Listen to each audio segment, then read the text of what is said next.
तो आरोपी पीयूष लंबे समय से एमबीए की छात्रा के साथ रिलेशन में था, लेकिन उसने कैसे वैशीपन की वारदात को अंजाम दिया ये आपको सिलसिलेवार बताते हैं।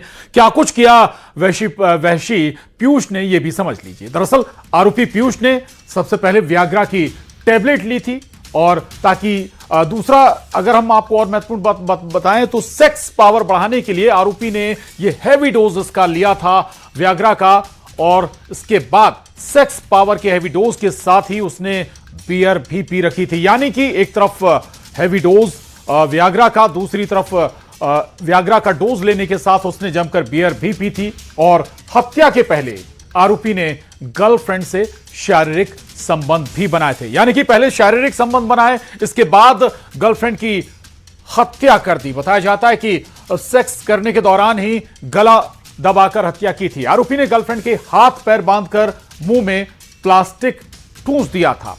इतना ही नहीं, शारीरिक संबंध बनाते हुए गर्लफ्रेंड की गला घोंटकर पीयूष ने हत्या की थी। और हत्या के बाद शव के पेट में आपको बता दें फिर से चाकू घोंपा था। यानी हत्या करने के बाद दोबारा चाकू से हमला किया अपनी गर्लफ्रेंड के, और गर्लफ्रेंड की हत्या के बाद वाइन शॉप जाकर उसने शराब पी। वापस लौटकर गर्लफ्रेंड के शव के साथ एक बार फिर पीयूष ने दुष्कर्म किया। आरोपी को इस पर कोई पछतावा भी नहीं है जो कुछ उसने किया है। दरअसल कैमरे पर वो मुस्कुराते हुए कैद भी हुआ है सारी वहशी और घिनौनी वारदात को अंजाम देने के बाद। तो यह हैरान करता है ये पूरा मामला। हमारे साथ इस वक्त बात करने के लिए इंदौर से मिथिलेश गुप्ता जुड़ रहे हैं, साथ ही मनोचिकित्सक स्मिता कुमारी जी हमारे साथ इस पर बात करने के लिए मौजूद हैं।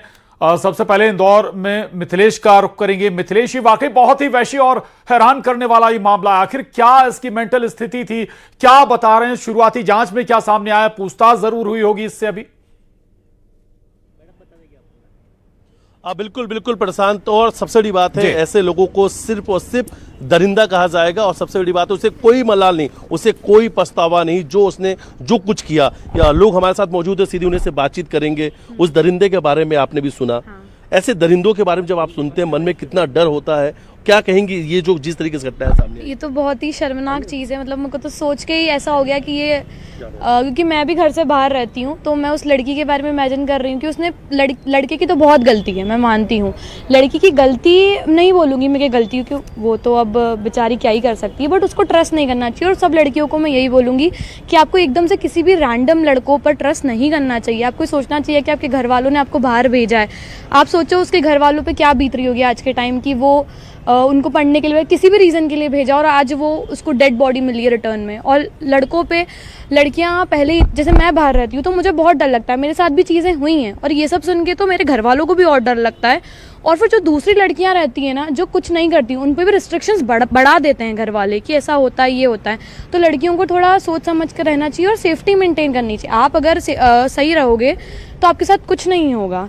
आप अपने माइंड में ही लेके चलो कि आपको काम करना है। आप दोस्त बनाओ, दोस्त बनाने में कोई दिक्कत नहीं है, पर ट्रस्ट आप किसी पे, आप अपने घर वालों पे ट्रस्ट, मतलब नॉट घर वाले बट आप अपनी फैमिली रिलेटिव्स पे ट्रस्ट नहीं कर सकते हो। आप किसी रैंडम लड़के पे आपको ट्रस्ट नहीं करना चाहिए। ऐसी जब घटनाएं होती हैं, जब आप सड़क निकलती हैं, कितना डर लगने लग जाता है उसे, कितना डर, बहुत ज़्यादा डर लग जाता है कि मतलब कैसे चलें, किस पे ट्रस्ट करें। आपके आसपास लड़के घूम रहे हैं और मतलब कैसे दरिंदे हैं। क्या कहेंगे आप? मैं अभी तक जितने इंटरव्यूज़ देख रही हूँ, सारी रील्स आ रही हैं, बिकॉज हम सोशल मीडिया पे बहुत ज़्यादा एक्टिव रहते हैं। लड़की के लिए बहुत सारे पॉइंट्स है, सेफ्टी है, हमें ये सिखाया जाता है। बट मेरा एक छोटा सा मैसेज है आपके चैनल के थ्रू कि एक बार अपने लड़कों को चेक करो। बहनें सबके घर है, माँ सबके घर है, बेटियाँ भी सबके घर है। और आई गेस अगर आप लड़के हो तो अपनी जनरेशन बढ़ाओगे तो आपकी बेटी भी होने के चांसेस हैं।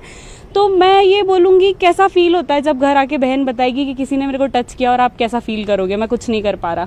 तो आदमी नुक्कड़ पे खड़े रह के नशे करके मत बनो। अपनी बहन, अपनी माँ, दरिंदे ने जो किया अपनी गर्लफ्रेंड के साथ, जितनी हैवानियत किया, आप लोगों के मन में कितना डर बैठ जाता है इन सब चीजों के बाद में? क्या कुछ सोचती हैं आप ऐसी घटनाओं के बाद? डर जरूर बैठता है ऑफ कोर्स, क्योंकि ऐसा कुछ सुनना दिल बहला देता है कि ऐसा कोई कैसे किसी के लिए कर सकता है।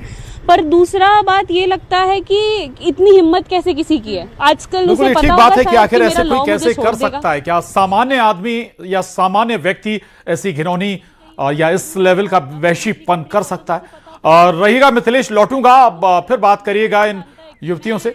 स्मिता कुमारी जी मनोचिकित्सक हमारे साथ बनी हुई हैं, उनका रुख करेंगे। स्मिता जी, थोड़ा जरूर समझाइएगा कि क्या मेंटल स्थिति होगी उस शख्स की, ऐसा कैसे कोई कर सकता है जिसके साथ लंबे समय से वो रिलेशन में हो, उसके साथ न केवल उसके साथ सेक्स करता है, उसकी हत्या करता है और शव के साथ फिर वही घिनौनी वारदात अंजाम दी जाती है, और जब वो उसकी तस्वीरें कैद हुई हैं मुस्कुराता हुआ नजर आया है। स्मिता जी, उस मेंटल स्थिति को थोड़ा समझाइएगा। मैं इसमें सबसे पहले तो ये बहुत ही दुखद घटना है। लगातार हम लोग देख रहे हैं कि रेप की घटनाएं हमें लगातार मध्य प्रदेश में सुनने को मिल रही है, मगर ये इतनी कहना चाहिए कि दर्दनाक घटना है जिसको एज ए साइकोलॉजिस्ट अगर मैं बोलूं तो इसको हम लोग नेक्रोफिलिया बोलते हैं, जिसमें एक व्यक्ति बोलना चाहिए एंटी सोशल पर्सनालिटी भी है जी। तो इसको समझने के लिए हमें पहले ये समझना जरूरी है कि जैसे बोला जा रहा है कि वो रिलेशनशिप में थी जी। कई बार जो पर्सन ऐसा होता है जो इस तरह के एंटी सोशल पर्सनालिटी के होते हैं या कहना चाहिए कि सैडिस्टिक हैं, तो उनके सेक्सुअल जो बोलना चाहिए एक्टिव इस तरीके से हैं, तो महिलाओं को या युवतियों को या जो लड़कियां हैं उनको पहले तो ये समझना है कि ट्रस्ट जो है वो इस तरीके से ना करे। कई बार आप सोसाइटी में सुनते हैं कि जो इस ऐसा कुछ ना कुछ हिंसा आपको या अपने बात व्यवहार में वो एग्रेसिव बिहेवियर जरूर शो करता है। इस तरह के पर्सनालिटी के पर्सन पहले भी कुछ ना कुछ एग्रेसिव बिहेवियर शो करता है, लेकिन वो बोलते हैं ना कि लोग इस विषय को समझने से पहले क्या बोलते हैं कि प्रेम में है तो थोड़ा सा डांट सकते हैं, तुम्ही से तो प्रेम करते हैं। तो इस बात को समझिए, क्योंकि आप नहीं जानते किस स्टेज पर कोई आपके लिए इस तरीके की चीजें, इस तरह के षड्यंत्र बिछाकर बैठा है, और ये बहुत ही भयानक स्थिति होती है। तो ऐसे पर्सनालिटी के लोग कुछ ना कुछ सिम्टम्स पहले भी शो करते हैं एग्रेसिव बिहेवियर के थ्रू। किसी और जैसे शक करना किसी पर, अपनी गर्लफ्रेंड पर, जिससे किसी से बात कर रही हैं, तो हमारे पास जैसे केसेस आते हैं तो बताते हैं कि मैम किसी और का फोन आता है, इवन कि हमारे रिलेटिव, हमारे भाई किसी का भी आता है तो वो शक करते हैं, फोन चेक करते हैं। तो इस तरह के सिम्टम्स को देखना चाहिए। और सबसे जरूरी चीज है कि देखिए इस तरह की मेंटेलिटी एक दिन में नहीं होता जी। ये काफी समय से होते हैं, ठीक है। ऐसी पर्सनालिटी के व्यक्ति में काफी समय से ये उनके व्यक्तित्व में होता है। तो ये रिस्पॉन्सिबिलिटी सिर्फ एक लड़की की या उसकी फैमिली की नहीं होती है, लड़के की भी फैमिली जो है उनको भी ये चीजें देखने और समझने की जरूरत है कि अगर आपके घर में कोई ऐसा बच्चा है जो एग्रेसिव बिहेवियर बार बार फेस कर रहा है, तो उसके लिए आपको साधारण तौर पे नहीं लेना चाहिए। उसके लिए आप जाओ, किसी से कंसल्ट करो, मिलो और समझो कि वो क्या प्रॉब्लम हो रही है जी। तो ये बहुत जरूरी है। बिल्कुल, यानी आपके घर में भी कोई ऐसा बच्चों से लेकर भी, जो स्मिता जी कह रही हैं कि आप मनोचिकित्सक के पास जा सकते हैं, साइकोलॉजिस्ट के पास जा सकते हैं, कंसल्ट कर सकते हैं। एक बार फिर मिथिलेश के पास चलेंगे। मिथिलेश, बड़ी जिम्मेदारी अगर हम कहें तो थोड़ा सा खुद की सुरक्षा युवतियों को भी रखनी होगी, समझना होगा जिसके साथ वो रिलेशन में जा रही हैं या जिसके साथ उनकी दोस्ती हो रही है वो किस नेचर का है, व्यवहार का है, बात करेगा मिथिलेश। जी बिल्कुल बिल्कुल प्रशांत, उसी विषय पे बात करते हैं। क्या लगता है आपको, क्योंकि जो जिस तरीके से दरिंदे की तस्वीर सामने आई, पहले उसने गर्लफ्रेंड बनाया, फिर गर्लफ्रेंड बनाने के बाद जो कुछ उसने गलत किया, कितना अवेयर होने की आपको जरूरत है? उन लड़कियों के लिए आपको क्या मैसेज है? और जब ऐसी घटनाएं होती हैं तो फिर आपके मन में कितना डर है? देखिए, डर तो हमें पहले से ही, हम दूसरे शहर में आए हैं, पढ़ने के लिए आए हैं, और हमारे कॉलेज में भी बहुत हरकतें होती हैं हमारे साथ। मतलब कोई भी रैंडम कोई लड़का आ जाता है, कुछ भी आवाज़ें दे जाता है, कुछ बोल के चला जाता है, तो हमें डर तो है। पर मगर ये घटना किसी व्यक्ति जो इंदौर में ही रहते हैं उनके साथ हुई, तो और डरने वाली बात है कि यहाँ का व्यक्ति सुरक्षित नहीं है, तो कोई बाहर से बच्चा आ रहा है तो उसके लिए कितनी गलत बात है।